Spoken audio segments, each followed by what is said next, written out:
আলম উপস্থিত রয়েছেন আজকের মধ্যমণি। আজকে আমাদের সকলকে নিয়ে যিনি আল্লাহর নিকট দোয়া করবেন, আমাদের কল্যাণ কামনা করবেন, আজকের প্রধান আকর্ষণ আমাদের পার্শ্ববর্তী চান্দিনা রেজিস্ট্রি মসজিদের সম্মানিত খতিব মোহতারাম আরিফ বিল্লাহ সাহেব, উপস্থিত সম্মানিত শিক্ষক শিক্ষিকা অভিভাবকবৃন্দ, আমার সামনে উপস্থিত সম্মানিত প্রিয় শিক্ষার্থীবৃন্দ, পরীক্ষার্থীবৃন্দ, অন্যান্য ক্লাসের ছোট শিক্ষার্থীবৃন্দ, আমরা সকালে আল্লাহর শুকর আদায় করছি আলহামদুলিল্লাহ। রাসূল করিম সাল্লাল্লাহু আলাইহি ওয়াসাল্লামের সালাম পেশ করছি। যুগে যুগে যারা শিক্ষার জন্য কাজ করেছেন তাদেরকে শ্রদ্ধার সাথে স্মরণ করছি। আরো অনেকে আসার কথা ছিল, চান্দিনার অনেক প্রধান শিক্ষকগণ আসার কথা ছিল, কিন্তু সকলেরই 19 তারিখ পরীক্ষা হওয়ার কারণে প্রায় সবাই বৃহস্পতিবার সুযোগ পেয়ে মিলাদের আয়োজন করেছেন, যার কারণে এই প্রধান শিক্ষকগণ আসতে পারেন নাই, অনেকে দুঃখ প্রকাশ করেছেন, আমাদেরকেও দাওয়াত দিয়েছেন, আমরাও তাদের কাছে যেতে পারতেছি না। তো আমরা সকলের জন্য, চান্দিনাতে যত পরীক্ষার্থী আছে সকল পরীক্ষার্থীদের জন্য আজকে দোয়া করবো, আল্লাহ রাব্বুল আলামিন সকলকে যেন কামিয়াব করেন, সাকসেস করেন, কল্যাণ দান করেন, আমিন। সম্মানিত অতিথিবৃন্দকে প্রথমে আমি ধন্যবাদ জানাতে চাই যে আমাদের এই ব্যস্ততার মাঝেও প্রচন্ড রোদের মাঝে আমাদের ইনভাইটে সাড়া দিয়ে আমাদের এখানে এসেছেন। আমরা অতিথিবৃন্দের নিকট কৃতজ্ঞতা প্রকাশ করছি, আল্লাহর নিকট তাদের জন্য উত্তম মর্যাদা কামনা করছি। প্রিয় পরীক্ষার্থীবৃন্দ, আমরা তোমাদেরকে সারা বছরই নির্দেশনা দিয়েছি, কথাবার্তা বলেছি। কারো কাছে কেউ আমাদের কাছে 5 বছর, কেউ 6 বছর পড়াশোনা করে আসতেছ। আমাদের ক্লাসের প্রত্যেকটি ইঙ্গিত, প্রত্যেকটি লেকচার, প্রত্যেকটি উপদেশ তোমাদের জীবনে যদি তোমরা মনে রাখতে পারো, আমার বিশ্বাস তোমরা সাকসেস হতে মোটিভেশনাল কথা আর প্রয়োজন নেই। তো এই কথাগুলো তোমরা মনে রাখবে, সেটা আমরা আশা করছি। দ্বিতীয়ত একটি কথা বলতে চাই, এতদিন পর্যন্ত তোমরা একটা বাইন্ডিংস এর মধ্যে ছিলে, প্রতিদিন সকালবেলা স্কুলে আসতে, বিকেলবেলা স্কুল থেকে যেতা, এরপরে তোমরা পাস করার পরে যাবা কলেজে, সেখানে কিন্তু এত বাইন্ডিংস নাই, সেখানে তুমি কিছু স্বাধীনতা পাবা। স্বাধীনতা পেলে আমরা সবাই জানি, স্বাধীনতা পেলে খুব ভালো, ক্রিয়েটিভ অনেক কিছু করে দেখানো যায়। কিন্তু এই স্বাধীনতা যদি অপব্যবহার হয়, সেই ক্রিয়েটিভ পজিটিভের চাইতে যদি নেগেটিভের দিকে যায়, তাহলে জীবনটা ধ্বংস হওয়ার জন্য যথেষ্ট।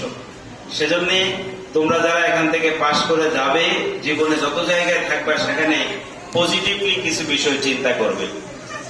আরেকটা বিষয় বলি, তোমরা এখন যেভাবে অভিভাবকরা তোমাদের খোঁজখবর রাখতে পেরেছে, তোমাদের সকাল বিকাল তত্ত্বাবধান করেছে, কলেজ লেভেলে যাওয়ার পরে সেভাবে আর তত্ত্বাবধান করবে না। তখন তোমাদের লাইফটাকে তোমাদেরকে এনশিওর করার জন্য, শ্রেষ্ঠ বানানোর জন্য নিজের উদ্যোগে প্ল্যান নিতে হবে।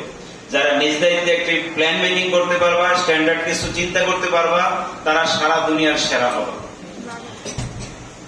তারপরে যে বিষয় বলতে চাই, এতদিন পর্যন্ত তোমাদের চিন্তার জগৎটা ছিল ক্ষীণ, ছোট, বড় কিছু ভাবতে পারতা না, চিন্তা করতে পারতা না।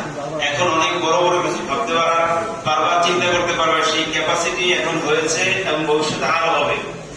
এবং এই ক্রিয়েটিভিটির ক্ষেত্রে, চিন্তা করার ক্ষেত্রেও যদি তুমি তোমার লাইফটাকে শ্রেষ্ঠ রূপে দাঁড় করানোর জন্য একটি প্ল্যান করো, ইনশাআল্লাহ তুমি সারা দুনিয়ার শ্রেষ্ঠ মানুষ হয়ে যাবে। আর যদি তার নেগেটিভটা করো, সেখানেও তোমাদের ওই দিকে যাওয়ারও সুযোগ রয়েছে।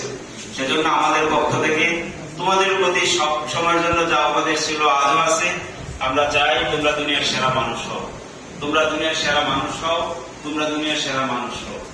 কারণ মানুষের যথেষ্ট অভাব আছে সারা পৃথিবীতে, নাক কান চোখ দাড়ি টুপিওয়ালা মানুষের কোনো অভাব নাই। কিন্তু মানুষ বলতে যা বোঝায়, মানুষ মানুষের জন্য, প্রত্যেকটি মানুষ প্রত্যেকটি মানুষের জন্য, সেই নিবেদিত প্রাণ মানুষের যথেষ্ট অভাব আছে। আজ আমি 1 লক্ষ টাকা নিয়ে রাস্তার রাতে বা গভীর রাতে চলতে পারবো না। এই 1 লক্ষ টাকার জন্য হতে পারে আমার যানবাহন চলে যাবে।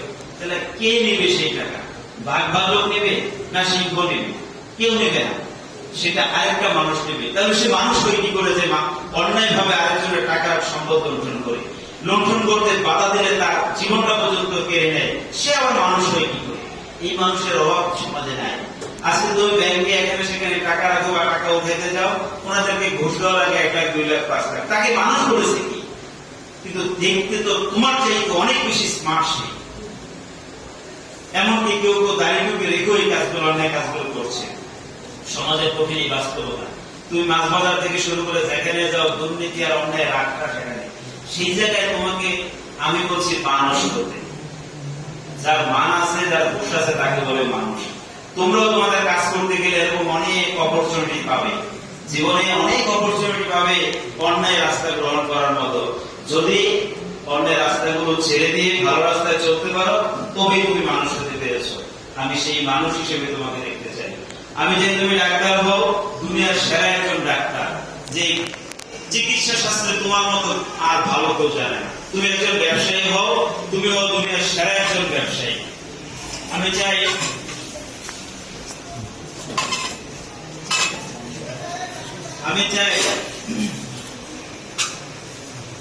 তুমি একজন ইঞ্জিনিয়ার হও, দুনিয়ার সেরা একজন ইঞ্জিনিয়ার, যার মতো চমৎকার ডিজাইনের বাড়ি স্থাপনা বানানোর মতো ক্ষমতা বাংলাদেশে আর কারো নাই।